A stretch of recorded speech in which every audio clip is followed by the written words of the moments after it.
Sir మీరు November 11, 12వ తేదీల్లో విజయవాడలో అందుబాటులో ఉంటున్నారని విన్నాం సార్. ఓకే.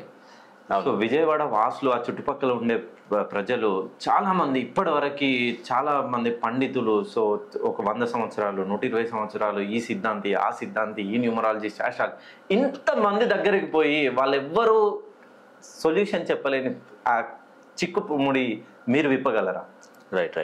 ఎందుకంటే నేను చెప్పేది ఏంటంటే నవంబర్ 11, 12వ తారీఖున నేను విజయవాడలో అందుబాటులో ఉంటాను. ముఖ్యంగా ఎస్పెషల్లీగా ఉద్యోగం కోసం ప్రయత్నిస్తున్నటువంటి వారు, ఉద్యోగాలు ఒక మిస్టేక్, ఒక మార్క్ అరమార్క్ అని అట్లా గవర్నమెంట్ ఉద్యోగాలు మిస్ చేస్తున్నారు. ప్రైవేట్ రంగ సంస్థలలో first round, second round, third round వరకు వెళ్ళి ఫోర్త్ రౌండ్ ఏదో వచ్చే వరకు అది మిస్ అయిపోవడం.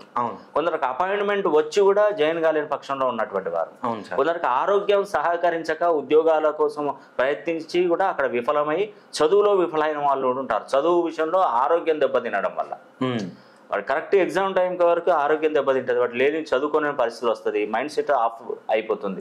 రకరకాలుగా కరెక్ట్ మన శని అనేది నెత్తి మీద కూర్చున్నట్టుగా ఉంటుంది కొన్ని సందర్భాలలో.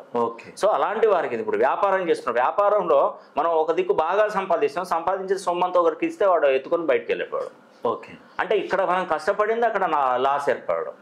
ఏదో విధంగా మన జీవితంలో ఏదో విధంగా ఖర్చు అయిపోతూ ఉంటుంది, సొమ్ము మిగులదు, నిలుబాటు ఉండదు. అసలు ఎందుకు జరుగుతుంది, ఏంటి ప్రాబ్లం ఏంటి అనేది తెలియదు ఎవరికి. మనం పుట్టినప్పుడు వంశవృక్షం ఉంటుంది.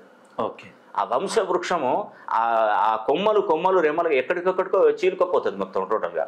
పెద్ద నాయన, చిన్న నాయన, ఇట్లా రకరకాలుగా ఇట్లా కొమ్మలు ఇట్లా ఎలా చెట్టు శాఖలుగా ఎట్లా పోతుందో ఆ వంశ వృక్షం కూడా అట్లనే ఉంటది. ఆ వంశ వృక్షంలో మన తాత ముత్తాతలు వాళ్ళు చేసినటువంటి తప్పులు, ఒప్పులు ఇవన్నీ కూడా మనం అనుభవించాల్సిన పరిస్థితి ఏర్పడుతుంది. ఆ వంశానికి శాపాలు ఉంటాయి కొన్ని. ఆ శాపాలు తెలియాలంటే మీ హస్తరేఖలు నేను వేసే గవ్వల ద్వారా తెలుస్తుంది. సో వాటి ప్రకారం కనుక మనం కరెక్షన్ కనుక ఇవ్వగలిగితే ఖచ్చితమైనటువంటి ఫలితాలు వస్తాయండి, దానిలో ఎటువంటి సందేహం లేదు. అందుకే విజయవాడ వాసులందరికీ నేను చెప్తున్నాను, నవంబర్ 11వ తారీఖు 12వ తారీఖున నేను విజయవాడలో అందుబాటులో ఉంటాను. మీరు ఆలస్యం అంటే దగ్గరగా వచ్చినాక మేము వస్తామంటే కుదరదు. ఎందుకంటే 2 రోజుల ముందు 3 రోజుల ముందు వచ్చి నేను అపాయింట్మెంట్ తీసుకున్నానంటే అక్కడ అపాయింట్మెంట్స్ అన్ని ఫెయిల్ అంటే బుక్ అయిపోతాయి మొత్తం టోటల్గా. మళ్ళీ నెక్స్ట్ మంత్లో ఇదే చూస్తే మళ్ళీ అలానే కంప్లీట్. ఇప్పుడు చాలా 3 నెలల నుండి ఇదే జరుగుతుంది. కాబట్టి ముందుగానే మీరు ఒకసారి మన ఆఫీస్ వాళ్ళకు కాల్ చేసి స్లాట్ బుక్ చేసుకుంటే సరిపోతుందండి.